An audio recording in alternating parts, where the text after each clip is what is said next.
There is a statistical concept called the law of truly large numbers. It says, roughly, that in a world containing enough people having enough experiences, almost any improbable event will eventually happen to someone. Somewhere, someone wins the lottery twice. Somewhere, someone is struck by lightning and survives, and then is struck again. Somewhere, the improbable accumulates around a single person in a way that defies ordinary expectation. And then there is Violet Jessop. Violet Jessop was a stewardess on ocean liners in the early 20th century. She worked the great Atlantic routes, serving passengers aboard the largest, most famous, most technologically advanced ships ever built. She was good at her job, calm, capable, professional, well-liked by colleagues and passengers alike. She was also, by any reasonable calculation, the unluckiest or the luckiest, depending on how you look at it, seafarer in history. In 1911, she was aboard the RMS Olympic when it collided with a British warship. She survived. In 1912, she was aboard the RMS Titanic when it struck an iceberg and sank, killing more than 1,500 people. She survived in a lifeboat in the North Atlantic in the dark. In 1916, she was aboard the HMHS Britannic when it struck a mine in the Aegean Sea during the First World War and sank in 55 minutes.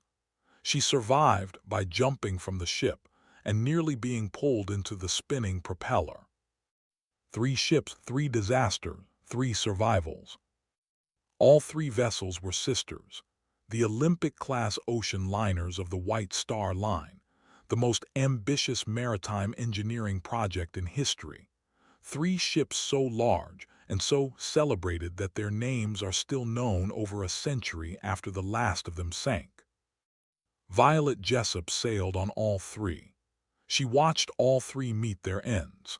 And she outlived all 3, continuing to work at sea for decades after any reasonable person would have concluded that the ocean had a particular interest in her, and that the interest was not friendly.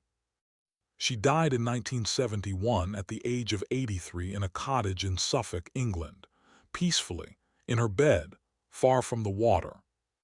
This is her full story. To understand Violet Jessop, you have to begin not in the North Atlantic or the Aegean Sea, but on the Argentine Pampas, the vast, flat, grass-covered plains of South America that stretch from the Andes to the Atlantic coast. Violet Constance Jessop was born on October 2, 1887, in Bahia Blanca, Argentina. Her parents were Irish immigrants, part of the substantial wave of Irish and British immigrants who had made their way to South America in the latter half of the 19th century, drawn by the promise of land and opportunity in a new world. Her father, William Jessop, was a sheep farmer. Her mother, Catherine, was a woman of formidable character, a quality that her daughter would inherit in full measure. The Jessops were not wealthy, but they were not desperate either. They were the kind of working family that expected hardship as a normal condition of life and met it with the practical resilience that hardship over generations tends to produce. Violet was the eldest of 9 children. This detail matters. The eldest child in a large family learns things early: responsibility, the management of others, the ability to stay calm when things go wrong, the patience that comes from being perpetually needed and perpetually outnumbered. These are exactly the qualities that would define Violet's professional life and her response to disaster. Her childhood was not easy, even by the standards of the era.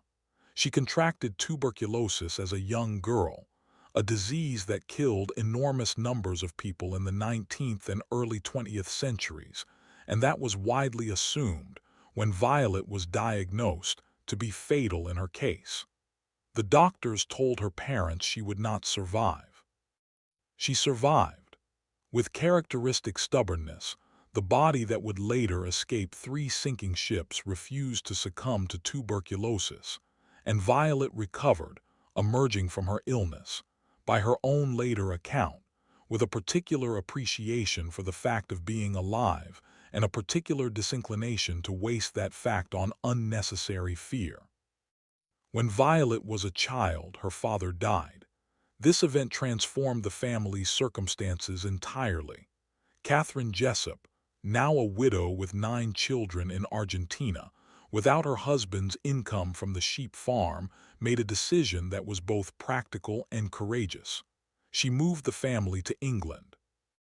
England offered, in the early years of the 20th century, more opportunities for a woman who needed to support herself and her children. Catherine found work as a ship stewardess, one of the few professional occupations available to working women of her background and generation that offered reasonable pay and a degree of independence. And Violet, watching her mother work, learned what ocean liner service looked like from the inside. She went to a convent school in England. She was bright, curious, and possessed of the particular quality of attention that comes from a childhood in which books and learning were relative luxuries, and therefore valued. She read widely. She observed carefully. She developed the composed, thoughtful manner that would characterize her through decades of professional life and 3 maritime disasters. When her mother's health declined, and it became clear that the family needed another income, Violet made a decision. She would follow her mother to sea. She applied for a position as a stewardess with a shipping company. The first company she applied to turned her down. She was, they said, too young and too pretty.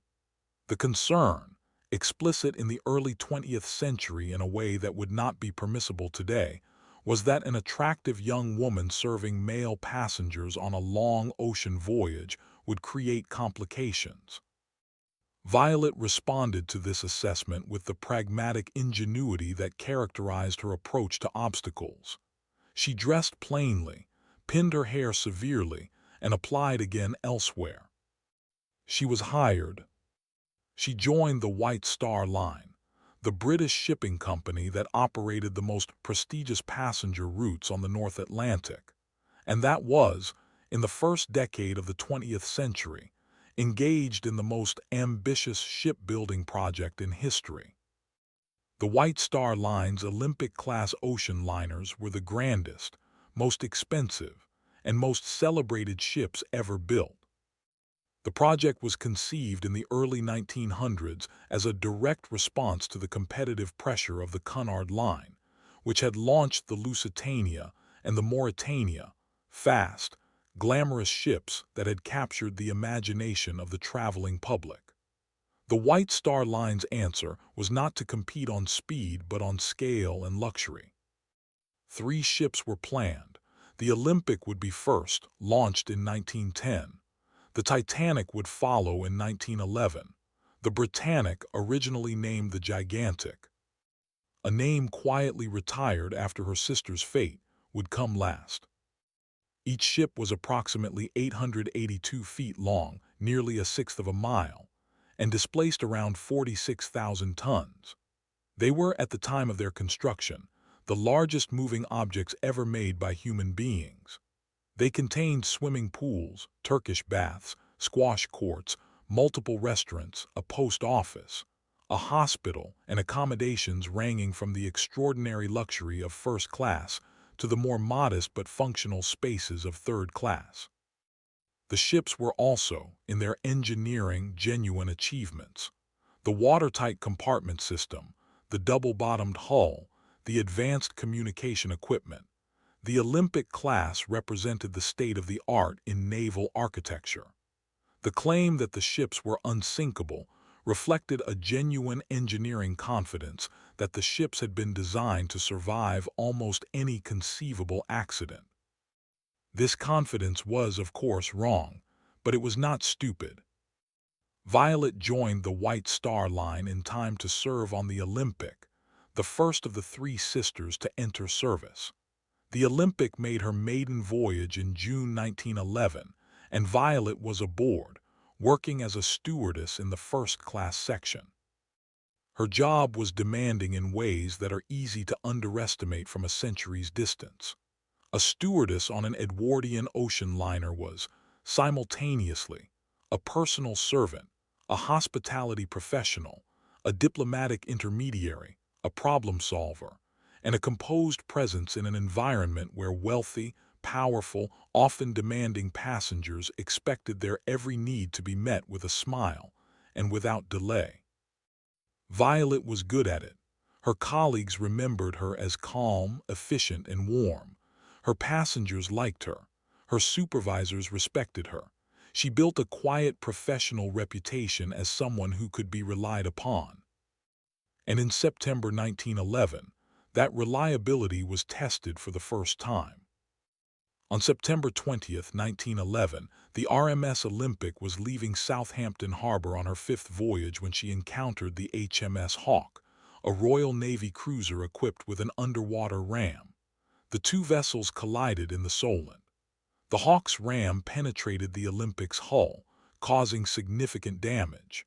The Olympic did not sink, but the damage required her return to port and several weeks of repair. For Violet Jessop, the collision was alarming but manageable. There was no panic, no loss of life, no desperate evacuation. The ship was damaged but controlled. She went about her duties maintaining calm, reassuring passengers, performing the professional tasks that her training and her temperament equipped her for. The collision was, in retrospect, a rehearsal. It introduced Violet to the specific quality of fear that comes when a large ship behaves in ways that large ships are not supposed to behave. And it showed her that she could function in that fear, could remain useful and composed when the ordinary certainties of life at sea were suddenly in question. She did not know in September 1911 that she was in rehearsal. She did not know that the lessons she was absorbing, about staying calm, about following procedure, about the importance of professional competence in a crisis, would be tested again, far more severely, within a year. She went back to work. She served her passengers. She did her job. And in April 1912, she boarded the Titanic. The RMS Titanic departed Southampton on her maiden voyage on April 10, 1912. She carried approximately 2,224 people, passengers and crew, bound for New York. Violet Jessop was among the crew, working again as a first-class stewardess. She had been assigned to the Titanic for her maiden voyage, a prestigious posting, given the enormous public attention surrounding the ship's first crossing. The first 4 days of the voyage were without incident. The ship was magnificent, vast, smooth, extraordinarily well appointed. The weather was fine. The passengers were in good spirits. On the night of April 14th, Violet went to bed. She was awakened by what she described in her memoir as a strange grinding jar. Not a dramatic explosion, not a violent impact, just a sound and a sensation that was wrong, that did not belong to the normal vocabulary of a ship at sea. She lay in her bunk for a moment, listening. The engines, she noticed, had stopped. She dressed and went to the deck. The scene she found there was, in the early stages, deceptively calm. The ship was listing slightly but not dramatically. The night was clear and bitterly cold. The temperature of the air was below freezing, and the water temperature was approximately -2 degrees Celsius.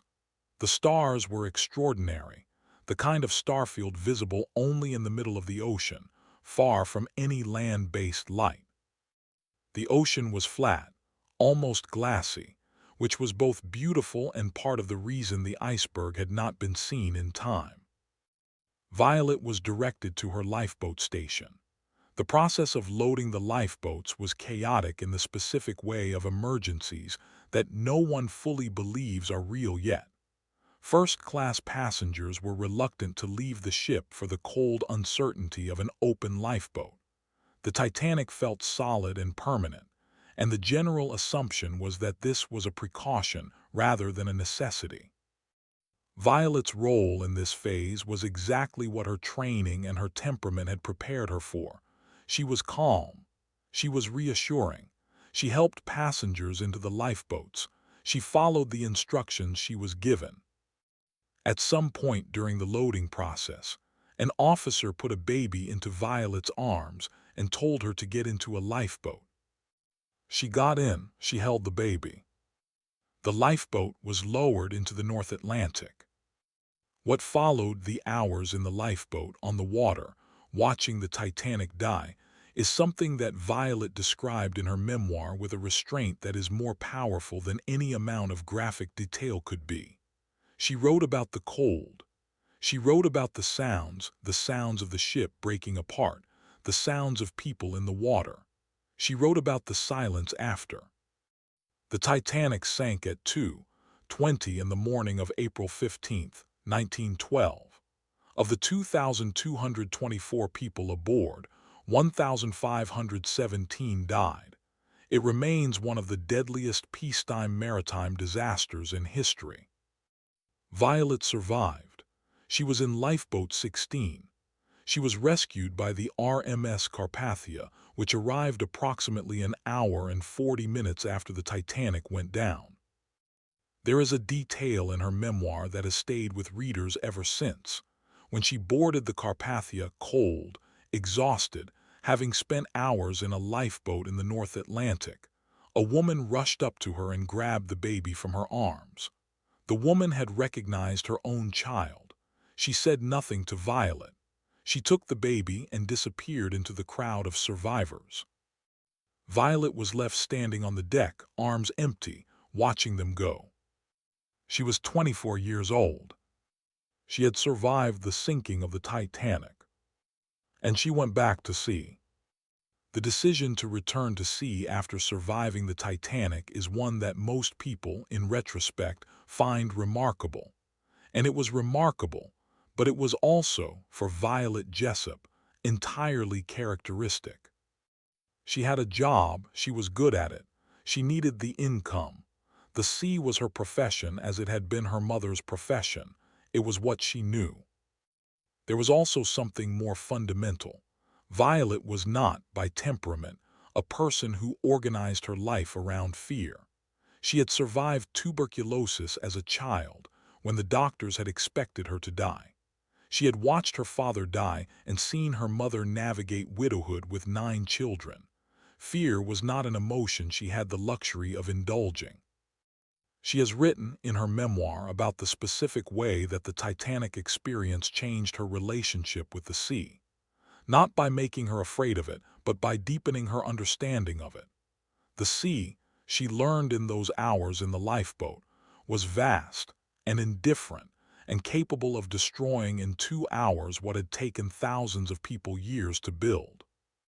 And it was also, she had discovered, survivable. She returned to work for the White Star Line. She continued the Atlantic routes. She was, by this point, one of the more experienced stewardesses in the company's employ, and her composure during the Titanic disaster had not gone unnoticed. In 1914, the First World War began. The great passenger ships were requisitioned by governments for military use. The civilian routes that had defined Violet's career were suspended or drastically curtailed. Violet adapted. She trained as a nurse. She joined the British Red Cross, and she was assigned to the HMHS Britannic, the third and last of the Olympic-class sisters, converted from a passenger liner into a hospital ship before she ever entered civilian service. The Britannic was, in some ways, the most beautiful of the 3 sisters. She had been designed with the lessons of the Titanic in mind. Her lifeboat davits could hold more boats, her watertight compartments were more numerous, her safety systems were more advanced. She was, at least in theory, safer than her ill-fated predecessor.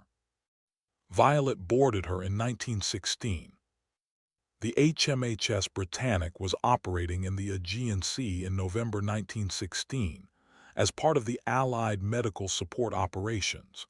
She was on her 6th voyage when, on the morning of November 21, 1916, she struck something in the Kea Channel between the Greek island of Kea and the mainland. The something was almost certainly a German naval mine. The explosion was catastrophic, opening a massive hole in the Britannic's hull, flooding the forward compartments with extraordinary speed. Many of the watertight doors were open for ventilation and access, as was normal on a working hospital ship. The flooding spread faster than it should have. The Britannic began to sink.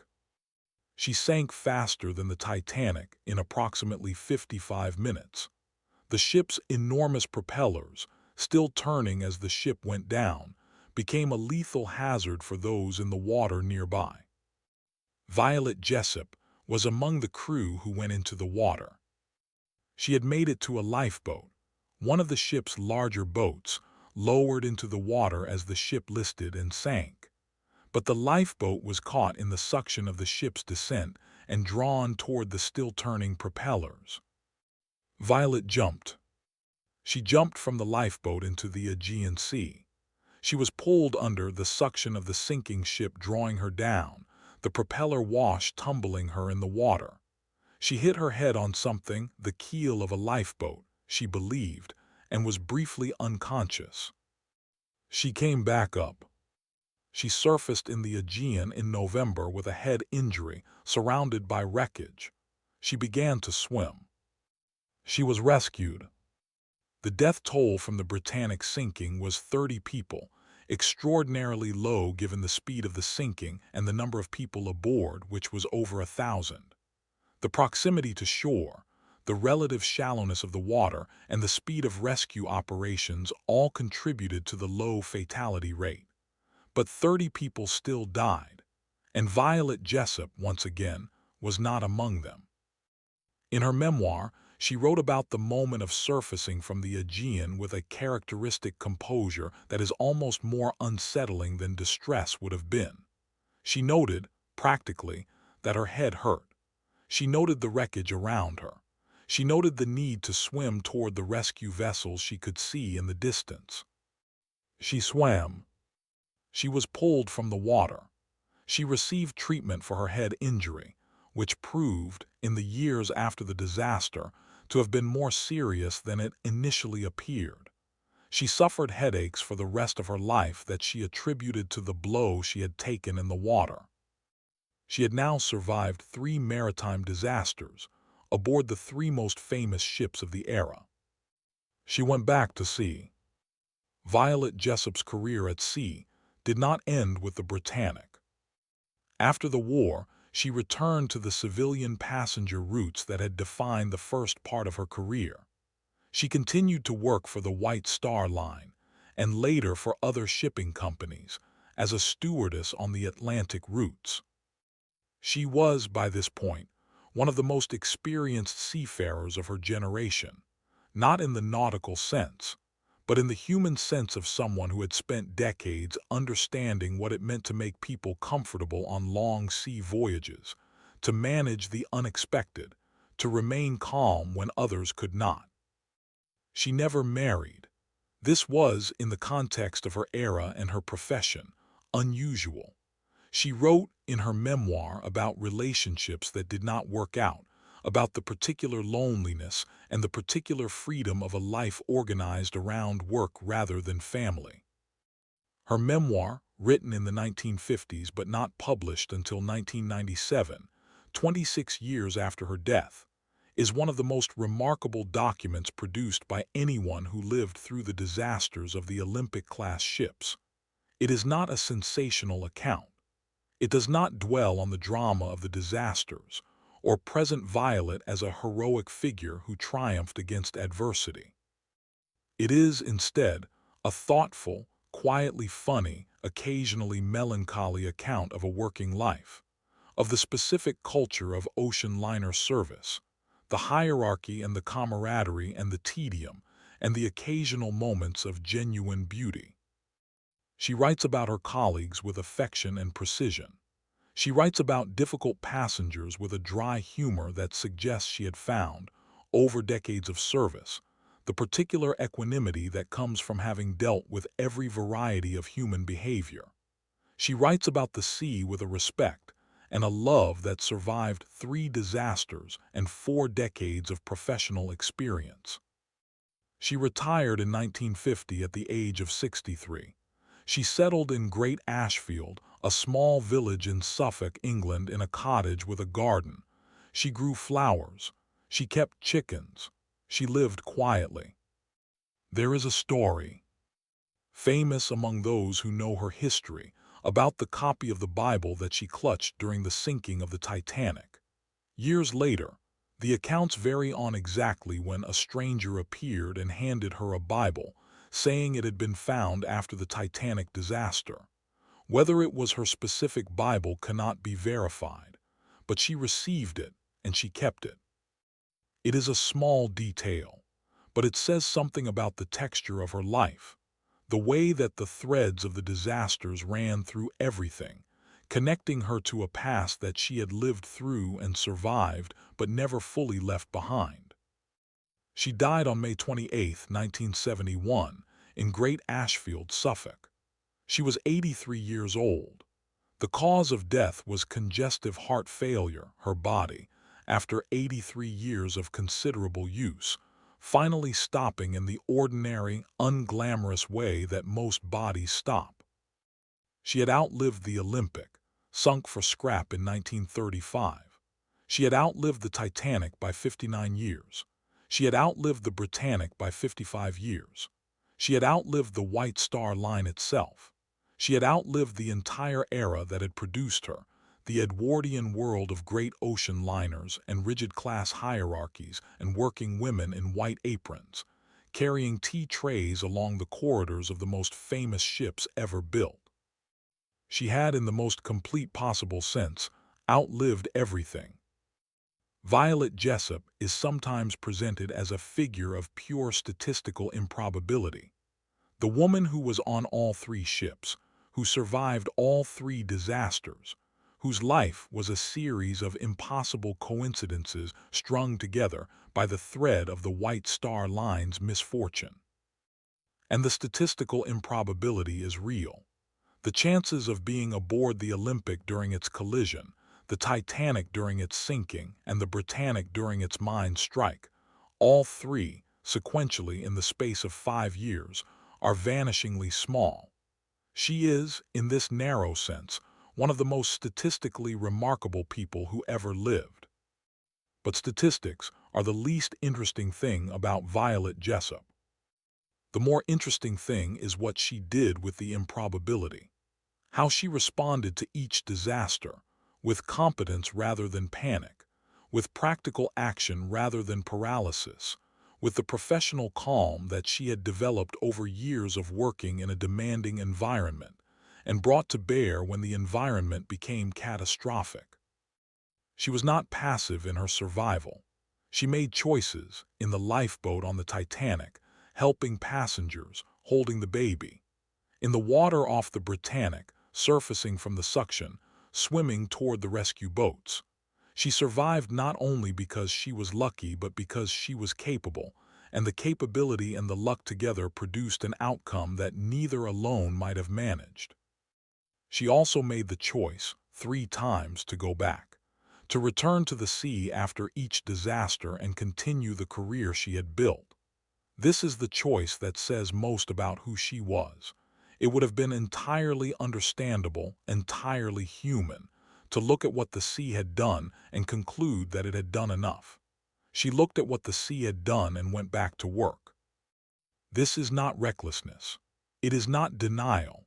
It is something more considered than either, a clear-eyed assessment of what her life was and what she wanted from it, combined with the particular courage of someone who has faced the worst and discovered that it is, after all, survivable.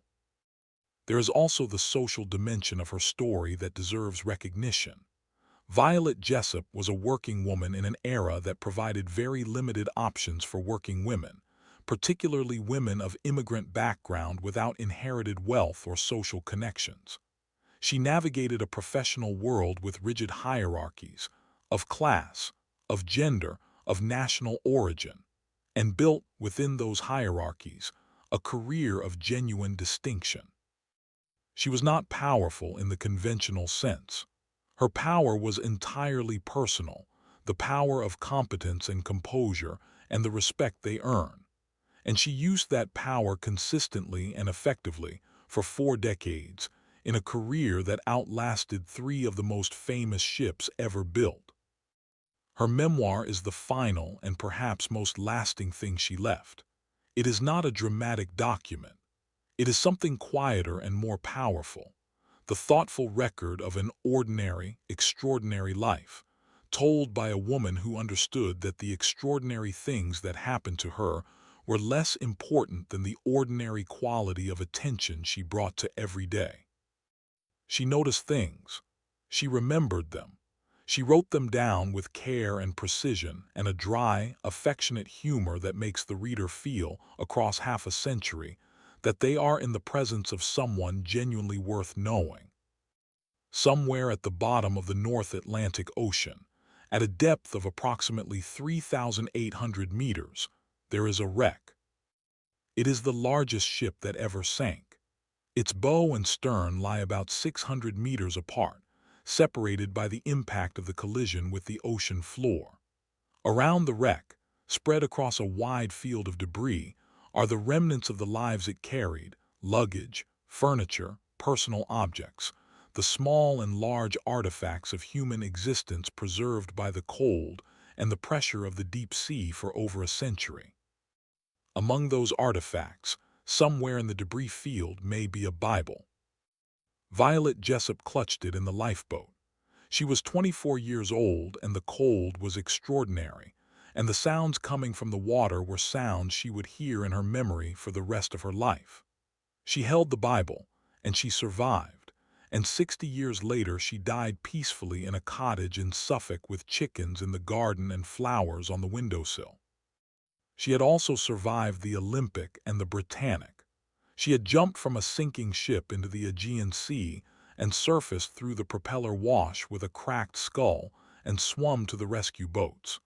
She had held a stranger's baby in the North Atlantic dark and watched the greatest ship in the world go down. She had done all of this, and then she had gone back to work, and then she had retired, and then she had grown old, and then she had died in the ordinary way, in the ordinary time, with the ordinary completion of a life lived fully and attentively from beginning to end. The sea did not get her. 3 times it tried or seemed to try. 3 times she came back up. 3 times she dried off, gathered her composure, and reported for duty. She was not, she would have been quick to point out, remarkable for surviving. Survival was, she understood, largely a matter of luck. She did not claim credit for the luck. What she might have claimed credit for, though she was not, by all accounts, a woman given to self-congratulation, was what she did with the luck, the composure she brought to each crisis, the professionalism she maintained when the ordinary structure of professional life had dissolved into chaos, the choice made 3 times to go back. Miss Unsinkable, that was what they called her, Queen of the Ocean. She would probably have found both titles slightly embarrassing. She was a stewardess. She did her job. The ocean, on 3 occasions, tried to make that impossible and failed. Violet Jessop, 1887 to 1971, 83 years, 3 disasters, 1 life lived completely. The sea could not have her. Thank you for watching. Violet Jessop's story is one that I find more moving the more closely I look at it, not for the disasters, which are extraordinary enough, but for the woman who lived through them and went back to work. If this story moved you, share it, subscribe for the next one, and leave a comment what part of Violet's story surprised you most: the 3 ships, the baby on the Titanic, the jump from the Britannic, or simply the fact that she kept going. I want to know.